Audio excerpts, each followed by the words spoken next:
Good morning. Good morning, everyone. I think we have a little bit of all right, that's better. That's better. Okay. Amir Shakur speaks, broadcasting live from Chicago in the ABS Studios 1B. Morning on Friday, March 20th, and redefining what it means to be in your community. So, yeah. Today we're looking at the headlines that you missed last night while you were asleep. So let's go. Let's go. All right. So Amir Shakur Speaks morning show. And number one with a bullet, y'all. All right, we made it through. So for the next hour, I just wanted to welcome you guys. And you can always come into the Amir Shakur Speaks broadcasting channel on YouTube if you'd like to join. And again, this is my first show. So since this is number one, I just wanted to let you guys know that you're in good hands, right?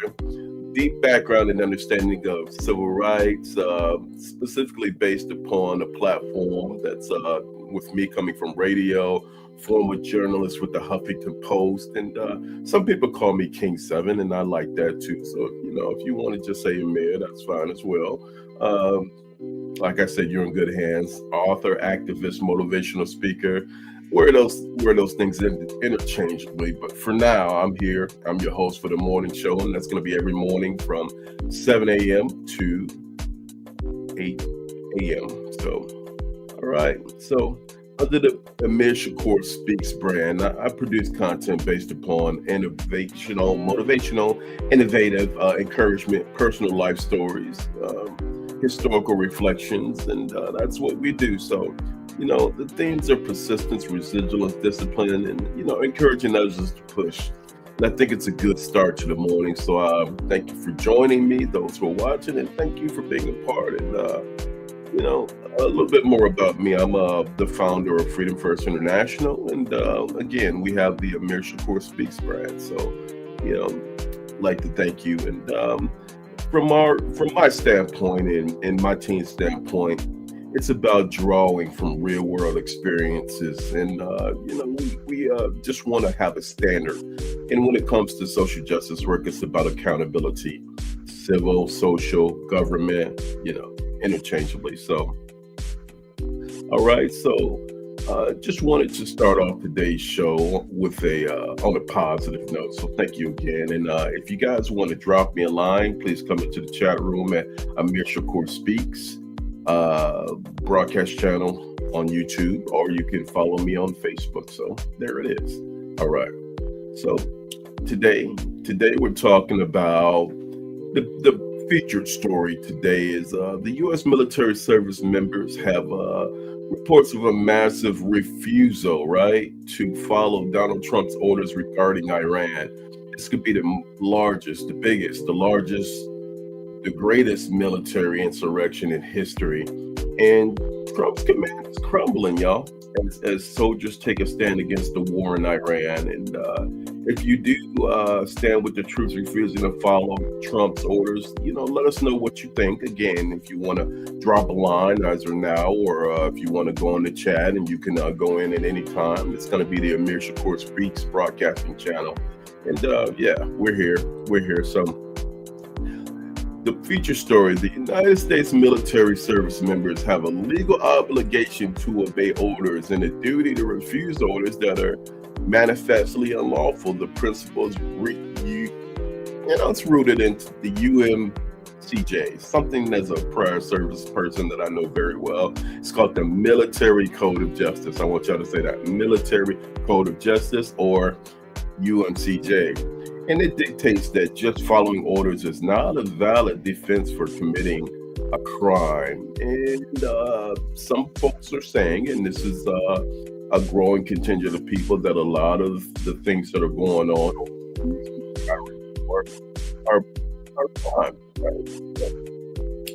Requires, the UMCJ, going back to that, is basically about soldiers who were required to disobey unlawful orders, but an order that is conceived lawful, it relates to the military duty, and that's you are obligated to do that, but not to violate the U.S. Constitution. So it's a catch-22, and not only the U.S. Constitution and federal law, but international law.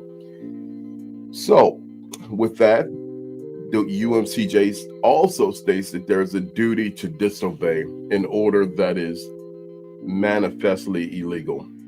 Okay, manifestly illegal meaning the illegality. It is illegal. Is obviously some of the things that are going on are putting the military soldiers at a peril, right? Disobeying an order that carries significant personal risk, right? If it's unlawful. If a military judge later determines that the order was actually lawful, then a service member can be severely punished, right? Including a court-martial confinement or dishonorable discharge, right? So my thing is, let's highlight that. I want to stop right there.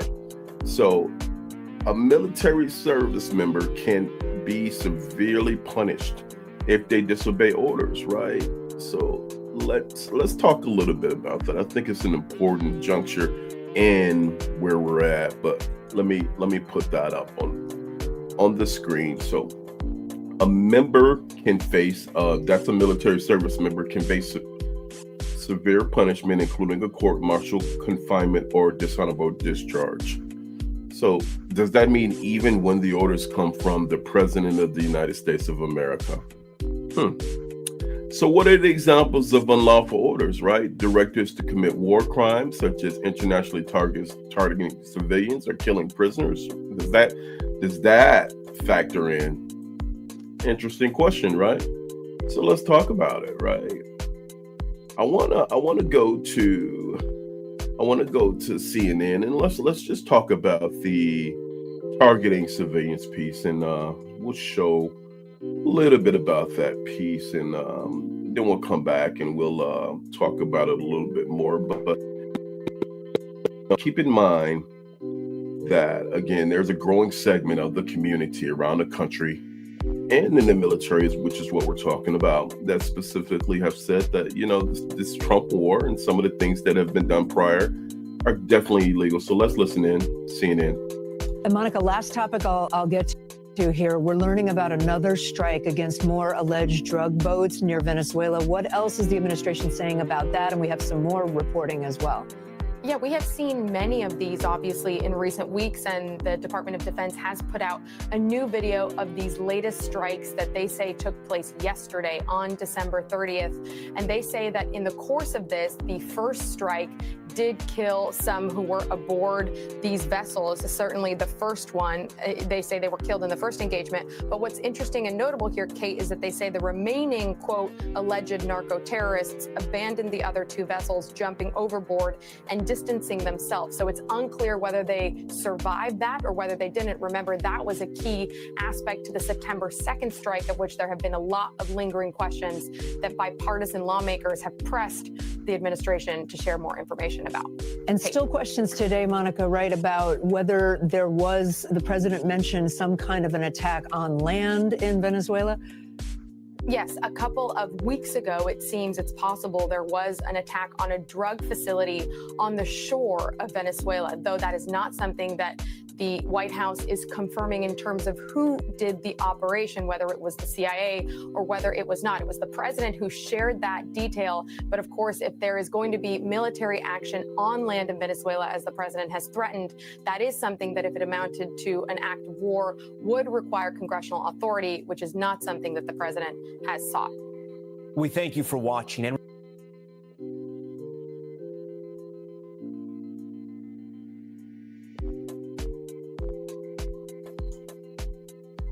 so there it is, y'all. Constitutional orders, and this is the question. The refusal of unlawful orders becomes a central topic or national debate when it comes to things like, based upon the report, is the operations in targeting boats of suspected drug traffickers in the Caribbean Sea or the Eastern Pacific. Just Venezuelan operations. These are details and campaigns that some folks are saying are here hugely, highly illegal. And the U.S. military has carried out over 45 strikes against alleged drug smuggling boats. 45 strikes, right? Resulting in the deaths of at least 157 people to date. So we can pull that back and we can ask the question of the hour. Reports of the military members are defecting in mass droves because of these things. And the key details regarding a lot of these campaigns as of the fall of 2025, other things have happened. The U.S. military carried out over the 45 strikes in Venezuela or in the coast, targeting narco terrorists, targeting and tactics. The strikes often involve aerial bombings of these vessels.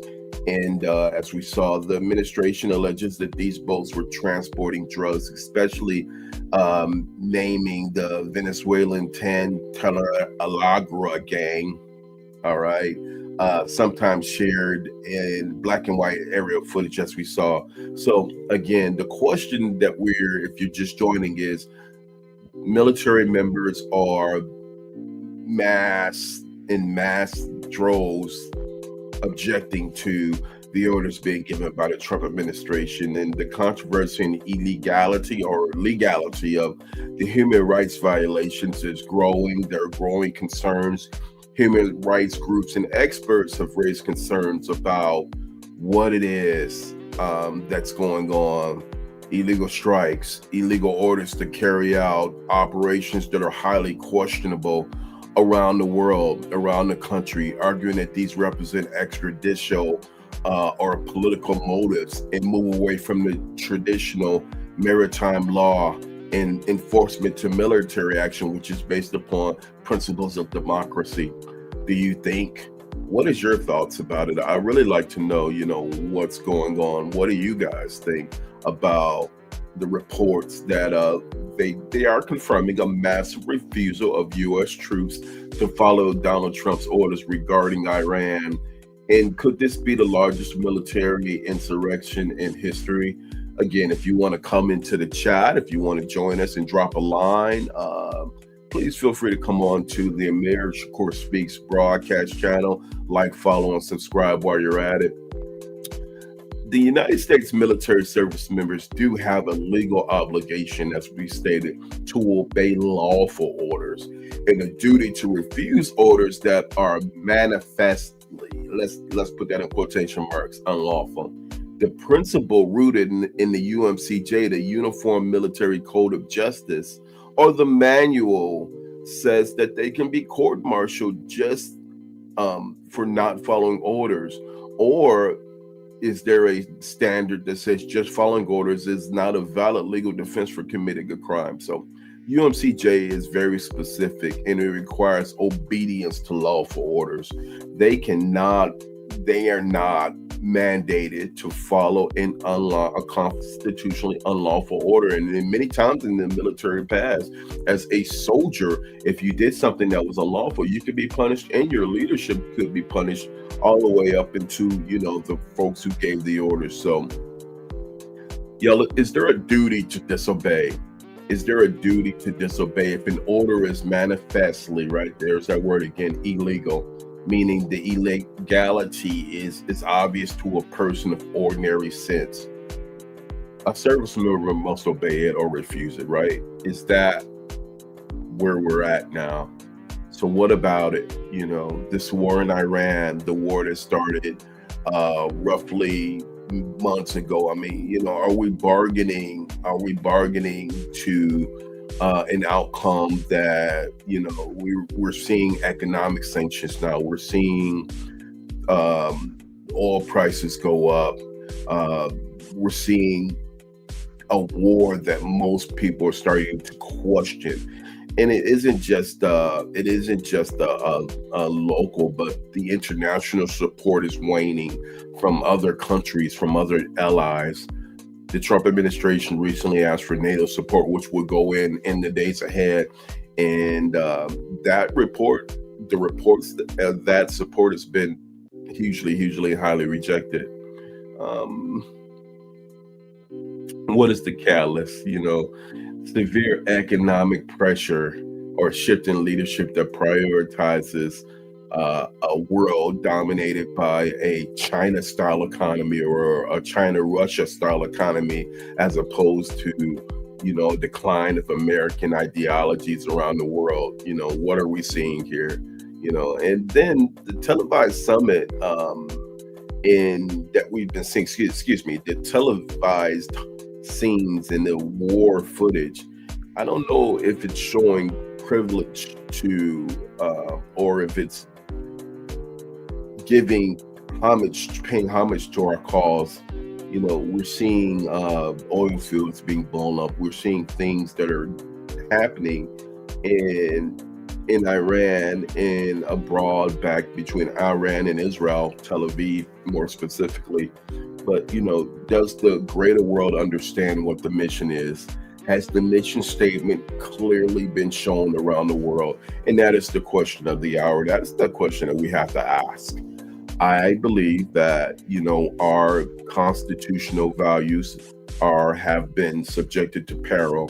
I believe, and subjectively a growing number of Americans believe, that, we're seeing these campaigns in a rather unnecessary war, but, the war nonetheless.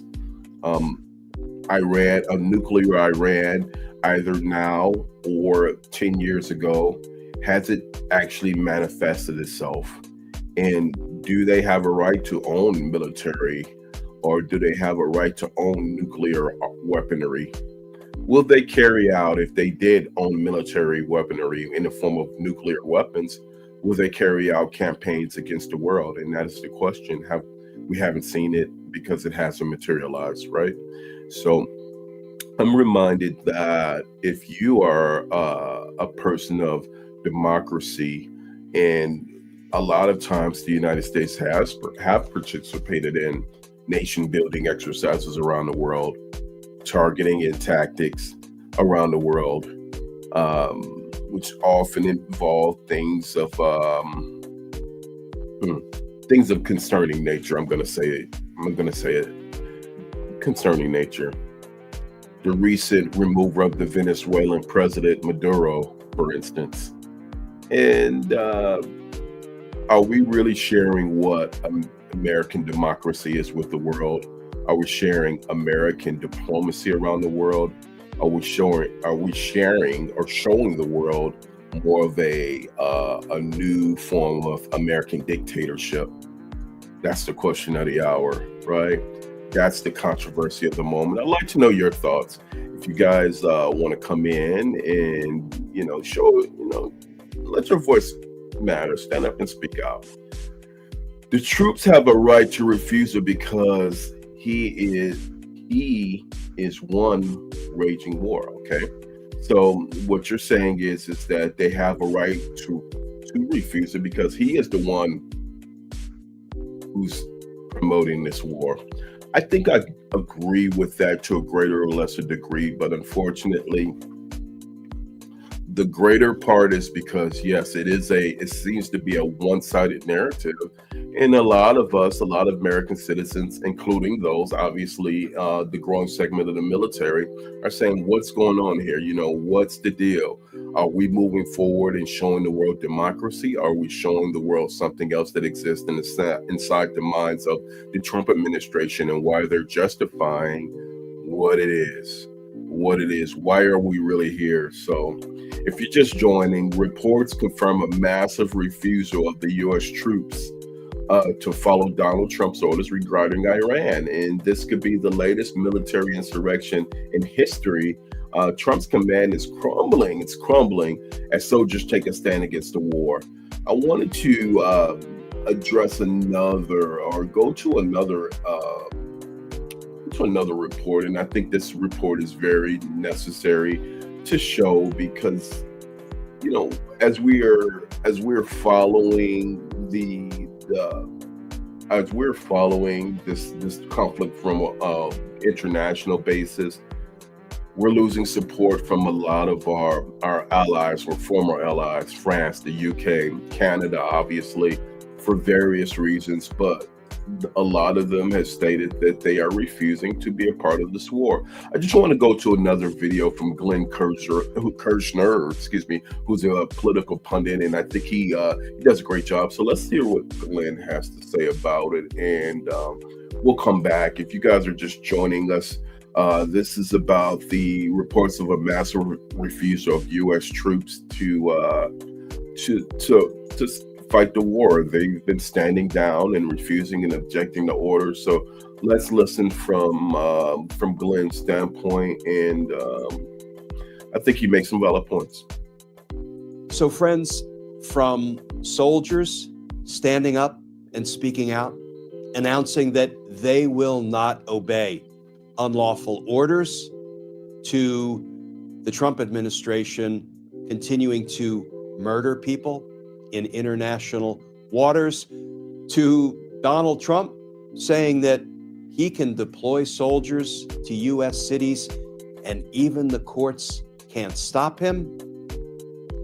America is in a very tough spot. Some might even say our nation is in peril. So friends, I sat down once again with law professor, military law expert, and retired Army JAG, Dan Maurer, for an update on these and other military-related issues. I hope you enjoy this conversation with Professor Dan Maurer.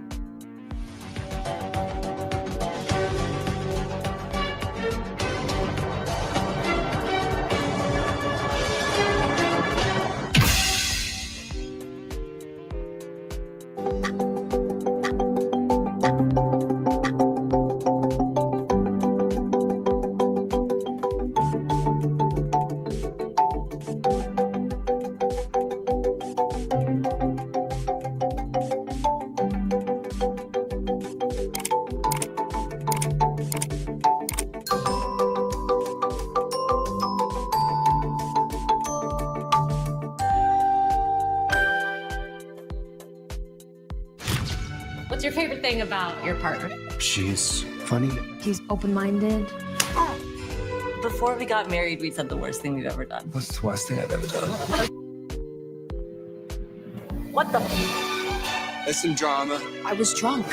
That's a huge red flag. It was just an accident. Can you just stop gossiping? To the happy, carefree couple. The drama. Rated R. All right, friends, welcome back. We've got law professor Dan Maurer with us once again, military law expert, retired Army Lieutenant Colonel, JAG officer, law of war expert, law professor teaching at Ohio Northern University's Claude Pettit College of Law. He is becoming a regular guest with us here on Substack, and I turn to him every time I see some shocking new military development, and I look forward to him kind of helping explain and unravel for us what's going on. So Dan, thanks for jumping back on with us today. Good to be here, Glenn. Thanks, and happy Halloween to everybody. Happy Halloween. It is a particularly frightening Halloween this year. All right, so the first thing I want to talk about is a piece you just put up on Substack titled Disobeying Military Orders. And I have to admit, I was somewhat encouraged when I saw that there were 2 Illinois National Guard members who felt compelled to speak out publicly and announce that they would not obey unlawful orders to deploy to the streets of Chicago. So kind of tell us a little bit about the piece you wrote, what they said, and then we'll kind of talk about what you think it all means. Right. Well, again, thanks for having me. These 2 Illinois National Guard members, one a non-commissioned officer, a sergeant, and one a captain, are noteworthy for a couple of reasons. The first is they're in leadership positions. An NCO is going to be leading a team, depends on how much rank she has and what kind of unit she's in, but she's going to be in charge of some folks. The captain is either going to be in a formal leadership position or by virtue of being an officer, an informal expected leader. people will be looking to that person for guidance and direction. So for these two individuals to come forward and say something as direct as I will not obey an order to deploy is noteworthy for the kind of influence it might have over their subordinates. Now, you mentioned that you were initially encouraged by that. I was too, but there are some concerns with it. One, for them personally, their own criminal liability. We'll talk about that. And two, the fact that it could have an adverse negative impact, one that goes beyond what they intended, and one that could be detrimental to a healthier kind of relationship between the National Guard and the federal government, between the National Guard and the citizens of Chicago. So the first thing I would say is an order to deploy, an order to do anything from a military superior, whether that's in uniform or a president or the Secretary of Defense, is presumed to be lawful. It's very hard to overcome that presumption, and that makes sense because you put soldiers in harm's way, and you tell them to continue to be in harm's way or go risk your life. That's contrary to your instinct for self-preservation, and you don't want people second-guessing that. You need them to do what they're told to do when they're told to do it, mostly unquestioning. That's the nature of military orders, ultimately for combat. So there's a presumption of legality. It can be overcome, and you can disobey an order without consequence, without criminal consequence, because that's a crime, disobeying an order, if the order is patently unlawful. That is, on its face, an objective person would know that order is a crime. Like taking a detainee or a prisoner of war and murdering them, executing them. That would be something a normal person, in uniform or not, would know is a crime.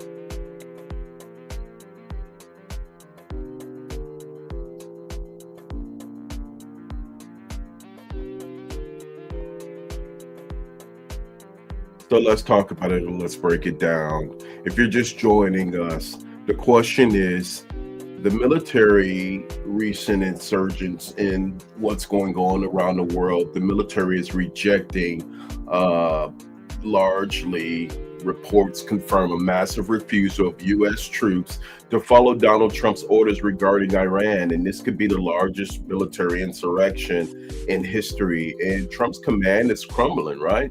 Can I say that again? Trump's command is crumbling as soldiers take a stand against the war, which they feel unjust. They feel that, the question of military obedience under the second Trump administration has become a central legal and political flashpoint. Politically, regarding domestic deployments and the ongoing conflict in Iran, the UMCJ is the rules that govern how military members should act. UMCJ means the Uniform Military Code of Justice, and service members, it says service members have a legal obligation to obey all unlawful orders. If you're just joining us, I'd like to know what you guys think and what are your comments. So let's drill it down. And Trump is the raging war. Trump is raging the war on the U.S. I'm going to reinterpret what you're saying here. So I appreciate you. It is not a war. The troops are not put in their lives online. We are not at war. Iran is about Iran. This is about why risk is the troops. Okay, so what you're saying is Trump, the war that Trump is raging is not a war that the troops are willing to put their lives on the line because they don't feel that they see the questions, they sense the concerns. And what's happening to them on the ground is they're growingly being affected by what it is, who it is, and the questions of the second Trump administration. I appreciate that. I think that it's very, very important that we benchmark that. And, going back to the key areas of tension, domestic deployments, the Commonwealth Act is what it's called. Remember that. I'm going to put that in the highlights. So, for future reference, you guys can check it out and do your own research. You don't have to You don't have to say what I say, but research it and take my word for it. And right, troops don't want to put their lives on the line. That's correct. I'm sorry if I misquoted you, but yes, I understand and I agree. Troops don't want to put their lives on the line. Domestic deployments in the Commodities Act, research that, because basically, we are here and we're saying that, the administration's use of, say, for instance, federalized National Guards for domestic law enforcement is something that's, caused more of a disarray, caused the leadership to feel like and question Trump's leadership. The Trump administration has been highly subjective to suspectful policy, right? Federalized national troops, Los Angeles, Chicago, Portland, have faced significant resistance in the courts as well. Federal judges, the Supreme Court blocked several of these deployments, right? Ruling that they violated the Commodities Act, right? The act that I told you, which generally prohibits the military from performing domestic police work without express congressional approval, right? So the question of the hour is there a duty to disobey high profile advocacy from the Trump administration, and members of Congress at every level are saying, and legal experts are saying these actions are growing in illegality, and have explicitly reminded service members of their right and their duty to refuse these quote unquote alleged illegal orders. This is leading to a sharp response from the White House, which is calling these acts seditious treason, right? Seditious treason. So what other recent actions, one may ask, have caused the military members to feel like they're feeling? The conflicts in Iran and Venezuela. Reports of service that service members have questioned high-ranking officers, and high-ranking officers are questioning the officials, the Trump administration mostly, in their deployment on specific combat operations, right? Such as, like we talked about, the illegal boat operations in the Caribbean, and that they suspect that lack of proper statutory constitutional authorization has happened. And frankly, these folks don't want to get court-martialed, they don't want to be tried, and they don't want to be jailed for, something that they feel like is growing illegal, the illegalities of it. I want to talk about the Pentagon shifts, which leads me to the next phase of this. Internal Pentagon shifts. The Defense Secretary, our Defense Secretary, current Defense Secretary, Pete Hegseth, has taken a hardline stance, firing several military lawyers in early 2025 to remove what he describes as roadblocks to the executive action. This has created a lawfare environment where the internal legal chain of command, or JAG, more specifically, has aligned with the administration's expansive and growing concerning view of presidential power. I want to go to a video from Mr. Pete, and let's really see what he's saying. And I just want to remind folks that prior to this position in this assignment, Pete was a pundit for Fox News, a political pundit for Fox News. Not a lot of vast military experience. One time was an enlisted member who served but didn't complete his service. I'm not sure the specifics. I'm sure the specifics are there. You can look at it for yourself. But let's listen to what Pete has to say, and then we'll come back and then we'll talk about where we're at or where we go from here. All right. So just bear with me. And this is your moment. This is the generational turning point America has waited for since 1979. And since the rudderless wars of hubris, my generation, our generation, endured. Don't listen to the noise. Just stay focused. Our commander-in-chief is steady at the wheel. We face a determined enemy, but you are better. But we must prove it every single day. History doesn't care if we're tired, if we're scared, or if the fight feels big. It demands warriors who rise anyway. Peace through strength, the warrior ethos, lethality, unity of purpose, those are not slogans. They're the beating heart of what it means to wear the uniform, that uniform. You think clearly under fire, you act decisively in chaos, you uphold the Constitution, and you uphold our country without hesitation. We are not defenders anymore. We are warriors, trained to kill the enemy and break their will. History is watching. Be the force you swore an oath to be: focused, disciplined, lethal, and unbreakable. We will finish this on America First conditions of President Trump's choosing. Nobody else's, as it should be. And know this above all, President Trump and I have your back, always. Through fire, through criticism, through fake news, through everything. We unleash you because you are the best, most powerful, most lethal fighting force the world has ever seen. May Almighty God watch over you and his providential arms of protection extend over you. Godspeed, warriors, and keep going.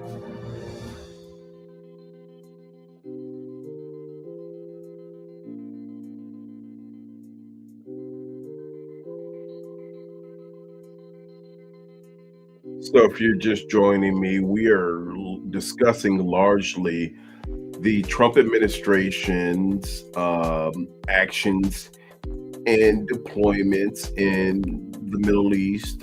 We've seen them in the Caribbean with Venezuela and some of the boats attacks, and the domestic deployments with the National Guards, Portland, Oregon, Chicago, Illinois, Los Angeles, California. Military members from all the way from the reservists to the enlisted are beginning to defect, and they are saying, there's an insurrection saying that there's a refusal to follow the orders of Donald Trump regarding Iran and some of the latest military operations. This could be the largest known military insurrection in history, and Trump's command is crumbling as soldiers take a stand against the war. Do you stand with the troops refusing to allow Trump's combat orders? And again, I want to know, what are your concerns? What do you agree? Do you agree with it or not? The troops have a right to disobey orders because they feel the war is unwarranted. And why put our lives on the line because of a disagreement with Iran's troops or Iran, period? Troops don't want to kill innocent people. Correct. And I totally agree with your statement. The risk for service members, the duty to disobey is a narrow and dangerous legal path. It's narrow, right? And a member who refuses to disobey an order or so can do so at their own peril. But they risk subjugation, they risk court-martial, they risk going to jail. If a military judge later determines the order was actually was actually lawful, and they reacted, and their reaction was unlawful to that lawful order, the member faces confinement, dishonorable discharge, and even more. So here's my question, and I guess the question of the hour. I just believe that we have to really take a stand against the Trump administration if we are for the military members, and ask for a level of communication specifically to the American public. They cannot continue to do what they're doing. They can't continue to carry out these operations. And since September of 2025, the military has carried out over 45 strikes, almost 50 strikes to alleged drug boats, or alleged, right? I want to put alleged there, drug smuggling boats. And almost 200 people, 157 known, have died from this administration's quote unquote narco-terrorist attacks on small boats in the Caribbean. 2, 3, 4 people boats that are being bombed like they're warships. Questionable to the greatest degree. The targeting and the tactics is what these military members are believing is very questionable. The administration's alleged allegations in all of these campaigns, all the way ranging from Venezuela to even Iran. Human rights groups and legal experts are raising concerns that these operations are growing illegality, and they represent, a move away from traditional American values and traditional military or maritime law enforcement and military peace action or military action in general to roughly a politicized, one-dimensional figment of the Trump administration's imagination, to say the least. What are some other examples of recent disobeying or discontentment, I should say, from the military with things that the Trump administration are doing? Targeting civilians, right? What about Minnesota? The ICE deployments targeting civilians or the killing of civilians in Minnesota. It's just, do these things violate the Constitution? Federal judges are growing concern as well, all the way up into the Supreme Court, and they're starting to emphasize that we are moving away from discipline, we're moving away from resilience, we're moving away from American values. We're moving towards a dangerous path, and it's causing a lot of harm with our presence around the world. At this point, y'all, there is no leadership in activism, and the push now is for quieter, a calmer, a more transparent government. And would this administration be able to do it is the question. So I'm going to leave you with two things, and I'm going to say that, the understanding of civil rights and human rights has to be at the forefront of who we are. And if those platforms are not pushed to the forefront, then what are we doing? What are we doing as a country? What are we doing, around the world? And how is it helping us to engage our allies if we're not doing those things? It's question of the hour. So for the military members who are watching this or who will watch this, continue staying strong, remain vigilant. And I think that eventually history will show that a lot of it you were correct in, and the side of history is on your side. So just make sure that you protect yourself. I do encourage military members to push towards whatever the confines of the law and the law dictate, and don't put yourself in jeopardy. But I do say that, remember, the eyes of the world are watching. We're watching. The communities abroad are watching. The American public is watching. You have allies globally who will stand with you. And one of the things that I can say that the United States, in theory, has done well is up until this point, we are in principle justified that we can fight these battles in not just in the courts of local law, but in the courts of federal law and even in international law. And hopefully some of these folks, including some members of the Trump administration, will stand justice in the international courts of law, and I think that would be right for them, including The Hague. All right. Listen, y'all, this is my time. I want you to join me next week on the 24th of March, and we will have Nikema Levy Armstrong, the leader of the Target boycott, and the national leader whose actions and the leadership contributed to Target losing billions, almost 2, 4, 12. The numbers are increasingly growing, billions of dollars. So Nikema Levy Armstrong, the attorney, the leader, the great leader of the Target boycott and the originator of the Target boycott, may I say, she's going to be with us, and she's going to be telling the story from her standpoint. And great leader. Did I say that? I'm going to say it again. She's a great leader. We look forward to that conversation. So it's going to be on the Amir Shakur Speaks night show, which is going to be next the 24th of March in the evening at 7:30. So be prepared for that. Mark your calendars, and that's one you don't want to miss.